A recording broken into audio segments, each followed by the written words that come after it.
est-ce qu'on peut déjà commencer par se dire qu'est-ce que c'est que cette œuf de jade? Oui, alors j'en ai amené un. Comme ça, c'est concret et Génial, on va comme voir ça on ce va que voir ce que c'est. c'est. Donc voilà, c'est une pierre ici. Alors j'en ai choisi un qui est percé, où je peux le tenir avec une ficelle. Et c'est vraiment une pierre. Ici, c'est une pierre de taille moyenne. Je vous montrerai différentes tailles en fonction de plus loin dans la conférence, dans l'interview, si vous avez envie. Euh, et, et cette pierre, eh bien, on met carrément cette pierre à l'intérieur du vagin et on vient faire quelques exercices avec. Donc, il y a différentes pratiques, on verra plus en détail après, qu'on peut faire justement avec cet œuf à l'intérieur pour s'occuper du périnée, plancher pelvien et toute cette zone-là. Génial, bah merci déjà on a compris ce que c'était. Moi ce qui m'intrigue quand même c'est de savoir comment tu es arrivée à devenir formatrice en pratique de l'œuf de jade. Qu'est-ce qui t'a amené là? Oui, parce que j'étais pas destinée à la base de travailler là-dedans. J'étais plutôt dans le domaine scientifique et je donnais ces cours justement sur l'anatomie. Et j'appelle ces cours anatomie intégrée parce que il y a l'anatomie qu'on apprend à l'école de médecine, à l'université, qui est très extérieure en fait. Hein. C'est projeté contre l'extérieur, contre les livres, et on apprend, c'est très mental, on apprend et on remplit son mental de connaissances comme ça et de noms, de termes d'anatomie.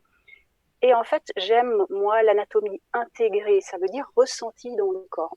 Et quand je donnais ces cours dans des écoles de yoga, parce que à l'école de médecine, à l'université, peut pas donner de l'anatomie intégrée, c'est pas bien vu. Mais dans les écoles de yoga, j'avais cette chance et cette liberté de pouvoir amener des exercices aussi qui permettent de reconnecter à l'intérieur du corps. Et quand je parlais du périnée, plancher pelvien, du bassin, eh bien, je restais plus longtemps sur ce sujet-là parce que c'est un sujet qui est tellement important. Et quand il y avait des femmes des élèves, des femmes dans l'assemblée des cours, eh bien, je leur racontais aussi les exercices qu'elles pouvaient faire et je leur parlais justement de cet œuf en pierre que j'avais découvert et qui était vraiment quelque chose de merveilleux et vraiment un outil que je trouve que toutes les femmes devraient avoir. Et Alors puis, nous c'est pas très culturellement en France effectivement c'est pas très très répandu. non, Mais il y a peut-être des endroits où ça l'est plus, non? oui, en fait, à la fin d'un des cours, il y a 4 femmes qui sont restées qui m'ont demandé de leur donner un cours d'exercice avec l'œuf. Et moi, je leur ai dit non, non, moi, je fais pas ça. Vous faites ça chez vous. Et j'étais un peu gênée par rapport à ce sujet aussi, qui est une zone taboue qui touche le périnée. À ce moment-là, c'était comme ça pour moi. C'était 2007, en 2007 à peu près. Donc, c'était au tout début de cette pratique pour moi. Et où je pouvais en parler et l'afficher, et commencer à l'afficher. Et puis, comme elles ont insisté, moi j'ai donné ces cours. On a fixé une première heure qui s'est faite en 2 heures. C'est rallongé. Et puis après, il y a eu deux, trois cours différents, donc 2, 3 heures de cours différents. Et en fait, c'est vraiment à ce moment-là que j'ai pris conscience et que j'ai eu un déclic de ma mission liée à ça et à cet accompagnement pour ces femmes. Donc j'avais prévu une dizaine d'exercices. Elles en ont fait 3, quelque chose comme ça. Et puis après, on a passé 1 heure à discuter. J'ai plutôt passé 1 heure à les écouter parce que ça avait déclenché des choses chez elles. Et c'est là que j'ai pris conscience que j'avais vraiment un rôle à jouer énorme dans l'accompagnement des femmes liées à cette zone-là et liées aux choses qui peuvent se passer à cet endroit-là. Voilà, et c'est puis là que j'ai mis en route des exercices spécifiques qui se font pas à pas. Parce Donc que en c'est, fait si je on peut, comprends bien on est parti de la demande d'exercice et tu as réalisé qu'en réalité ça ouvrait d'autres champs. Enfin tu l'avais peut-être déjà réalisé pour toi mais en tout cas avec les personnes que tu accompagnais qui demandaient des exercices, il y a un autre champ qui s'est ouvert, c'est ça? exact. Mm-hmm. Hmm. Et donc maintenant tu le transmets. Alors c'est vrai que c'est une zone intime. Le tabou c'est dommage. Enfin selon moi, ça c'est ma vision des choses, c'est ma croyance. Mais c'est une zone intime effectivement. Et en même temps on est tellement peu initié dans C'est ça. dans cette zone-là. Et c'est ça, en fait, ta transmission aujourd'hui, l'idée d'être formatrice en pratique de l'œuvre de jade, c'est de transmettre sur cette En zone-là.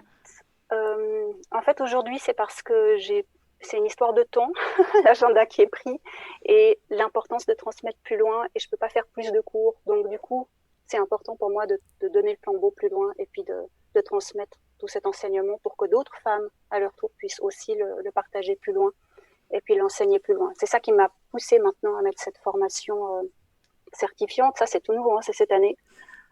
Donc depuis 2007 à cette année, il y a pas mal d'années qui se sont passées. Il y a pas mal de femmes que j'ai accompagnées aussi en petits groupes. Et puis j'ai aussi fait des cursus en ligne pour que ce soit plus accessible parce que certaines femmes ne viennent pas et ne viendraient pas à des stages. Donc elles Bien peuvent sûr. aussi faire chez elles. Et pour moi, c'est ça qui est très important. Dans Et c'est là que j'ai l'intimité du commencé foyer. c'est là que j'ai commencé les vidéos parce que sinon je n'aurais jamais fait de vidéo. Poussée par la Excellent. cause.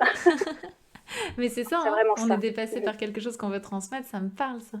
C'est ça. Moi, quand je pense jade, je pense Asie. Mais quand je pense œuf de jade, je pense aussi œuf de yoni, avec ce mot yoni qui est un mot en sanskrit indien. J'aimerais bien déjà peut-être que tu nous parles de cette notion œuf de jade, œuf de yoni. Déjà, est-ce que c'est la même chose et puis peut-être un peu des origines aussi de tout ça. Où est-ce qu'on le retrouve, si tu sais nous dire. Oui. Alors c'est vrai qu'on entend plus parler d'œuf de yoni que d'œuf de jade. Et puis moi, j'appelle plus œuf de jade, même si l'œuf n'est pas en jade d'ailleurs. On peut prendre un œuf en quartz rose ou un œuf en aventurine ou avec une autre pierre. Moi, j'appelle ça œuf de jade parce que ça va référer à une tradition derrière, liée à la tradition taoïste. Et ce que j'aime, c'est que ça me rappelle le but final, avec un objectif de développer les qualités spirituelles. Alors que quand on parle de l'œuf de yoni, il n'y a pas ça derrière de cette manière-là. Yoni, en sanskrit, c'est le sexe féminin. Donc au moins, ça a le mérite d'être clair où on met, Au où on moins, met on la sait. pierre. Et au moins, on sait où ça s'adresse. Voilà.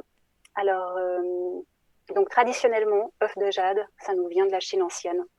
Et puis, c'est la jade qui a été utilisée. Alors maintenant, c'est vrai que je n'utilise pas forcément, et je ne conseille pas forcément d'utiliser que la jade, parce que c'est une énergie, une pierre qui a une énergie qui est très forte et qui ne correspond pas forcément à toutes les femmes. Donc c'est pour ça que c'est bien qu'il y ait différentes pierres vibrantes différemment. Et nous, les femmes, on est toutes différentes et on a effectivement des vibrations différentes et des affinités différentes avec les pierres. Parce que quand on parle de mettre une pierre à l'intérieur du vagin, c'est quand même à l'intérieur du corps et C'est pas dans un neutre. centre particulier.